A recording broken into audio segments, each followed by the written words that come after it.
Right now in Eyewitness News, recreational marijuana sales became legal today right over our border. I'm almost 69. I've been waiting for this my whole life. A lot of excitement there in the Bay State today. People lined up for hours as recreational pot shops opened in Northampton and Leicester, Massachusetts. Both shops are less than an hour from the Connecticut state line. Connecticut already has medical marijuana, so here's a question for you. Is recreational marijuana on our horizon? Will people be able to get high legally? Channel 3 Eyewitness News reporter Susan Raff is live in the capital city now looking into that. Susan.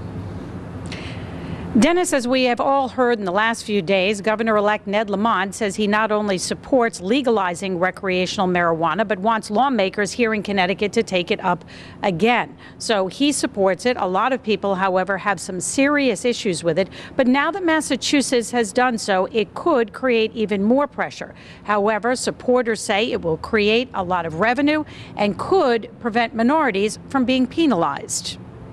The sale of marijuana in Connecticut is a very real thing. It exists whether or not it's legal, so there may as well be some kind of tax incentive for the state to legalize. Charles LaBelle is one of those who lined up early Tuesday morning in Northampton when Massachusetts started selling recreational marijuana. LaBelle can buy it, but he can't legally bring it back to Connecticut, something that may be hard to enforce. Either way, this is bound to make Connecticut lawmakers take another look. Jason Ortiz is part of a minority group that supports legalization. We're going to push as hard as we possibly can. We're going to make sure we have things like racial equity and licensing. This is an issue that has been coming up in a lot of the other states. Who actually gets to own the businesses? Possessing smaller amounts of pot has been decriminalized. However, Ortiz says minorities caught selling are unfairly penalized. Taxing marijuana could bring in millions at a time when the state is facing huge deficits. But Republican State Representative Vinnie Candelora says money is the wrong reason to legalize a drug. Pot was a very different animal when we were growing up. The THC levels are actually much higher now.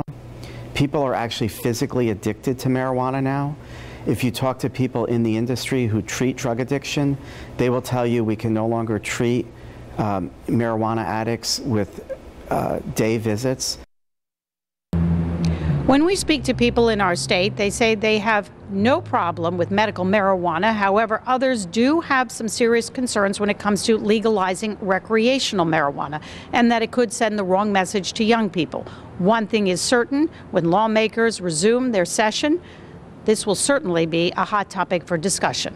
We are live at the state capitol in Hartford. Susan Raff, Channel 3 Eyewitness News.